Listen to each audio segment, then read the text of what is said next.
Yeah, hello. Collect requirements is a process in the planning process group, and it is linked to the scope management knowledge area.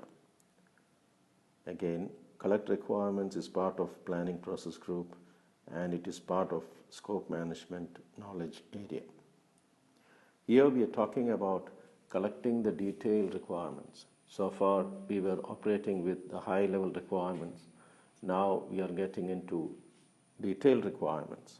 So in order to collect detailed requirements, we may have to conduct interviews with the relevant stakeholders, collect information, analyze those, collate those information, analyze it, and then freeze the detailed scope. All this calls for detailed planning. Once the detailed scope collect requirements are done and it gets baselined as part of the scope, then that becomes the basis for defining the product scope and the project scope.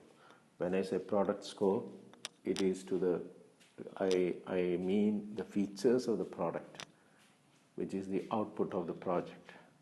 And when I say project scope, it is about the number of people working on the project, the number of teams and the number of geographies. All those things comes under the project scope. So let us see the input side of collecting requirements. We have the requirements management plan coming in, which was part of plan scope management. Output from plan scope management is the requirements management plan. Then we have the project charter coming in, which is an output of project initiation. Then we have the scope management plan coming in as an input, which is an output of plan scope management. Then we have the stakeholder management plan and the stakeholder register coming in as an input. Because the stakeholder register gives us all the information about the stakeholders, which will help us to schedule the interviews, and the stakeholder management plan, which will help us to know who is high power, high interest, who is more relevant, who is less relevant, who are the decision-making authorities. So all those information we get from the stakeholder management plan.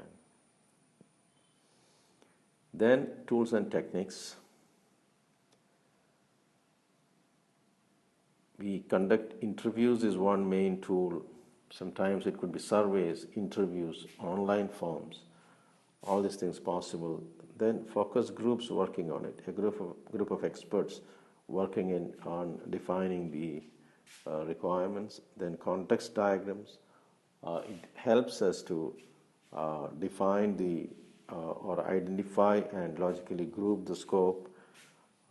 Then a document analysis.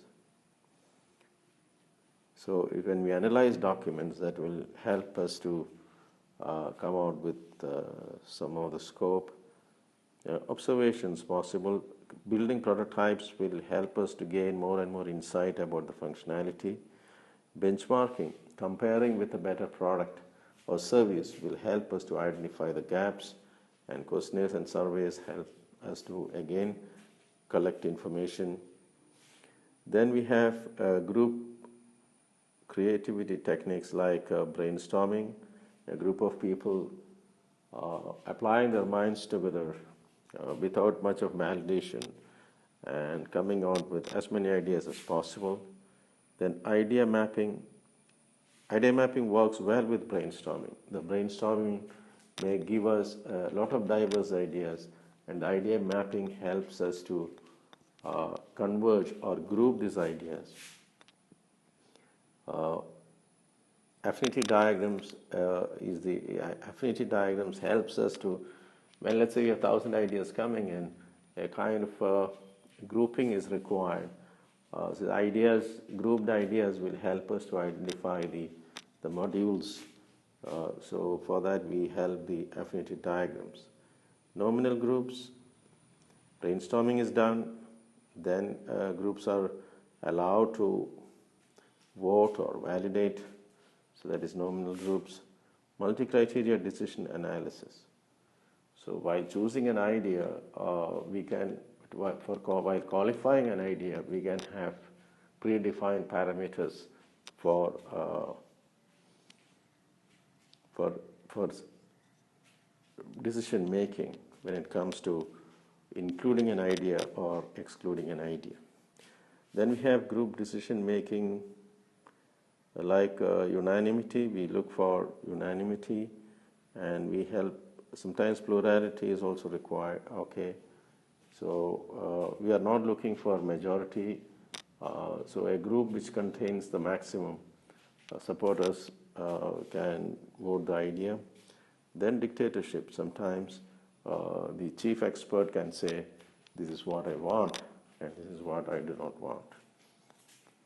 So I suppose this is intended to give you a bird's eye view of the collect requirements process. Now please go back and read the relevant pages from the project management body of knowledge, and then we discuss about it further. Thank you.